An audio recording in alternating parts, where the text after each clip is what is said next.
Hello বন্ধুরা, আমি সীমা আজকে নিয়ে চলে এসেছি পমফ্রেট মাছের একটা রেসিপি তোমাদের সাথে শেয়ার করতে। তোমরা কারা কারা পমফ্রেট মাছ খেতে ভালোবাসো প্রথমে এটা জানাও তো। চলো তোমাদের সাথেও কিন্তু শেয়ার করব এই রেসিপিটা। আর যারা খেতে ভালোবাসো তারা বাড়িতে একবার বানিয়ে দেখো, একদম হাত চেটে পুটে খাবে, কথা দিলাম। বন্ধুরা, তোমরা কি জানো এই পমফ্রেট মাছ কিন্তু একটা সামুদ্রিক মাছ। আর এই মাছটা কিন্তু একটু মিষ্টি প্রজাতির হয়। তাই মাছটা কিন্তু খুব সাবধানে এবং খুব ধীরে সুস্থে রান্নাটা করতে হয়।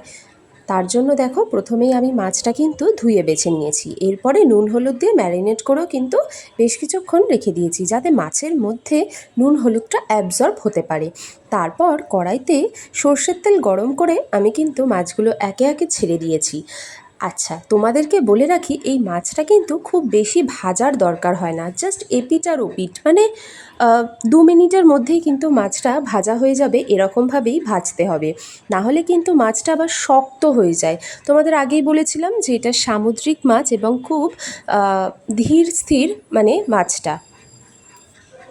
দেখো বন্ধুরা, আমার মাছটা কিন্তু একদম ভাজা হয়ে গেছে। তারপরে কি করলাম, কড়াইতে যে তেলটা অবশিষ্ট ছিল তার মধ্যেই দিয়ে দিলাম কিন্তু কালো জিরে ফোড়নে। তারপর টমেটো আর পেঁয়াজ দুটো একসাথেই দিয়ে দিলাম ভাজার জন্য। এই টমেটো আর পেঁয়াজ একসাথে ভাজলে যে কোনো মাছের ঝালের যে টেস্টটা সেটা কিন্তু দ্বিগুণ হয়ে যায়।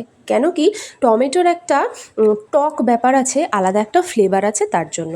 এরপরে একটু নুন দিয়ে দিলাম, কেন কি নুনটা দিলে টমেটোটা গলে যাবে তার জন্য। তারপরে যে বাটা মশলাটা বানিয়েছিলাম পেঁয়াজ আদা রসুন সব কিছুর মশলাটা কিন্তু দিয়ে দিলাম, দিয়ে খুব ভালো করে কষিয়ে নিলাম।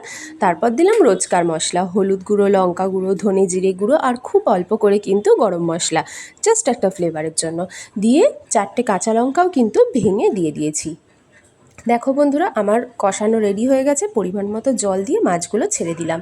এই দেখো পমফ্রেট মাছের তেল ঝাল কিন্তু একদম রেডি।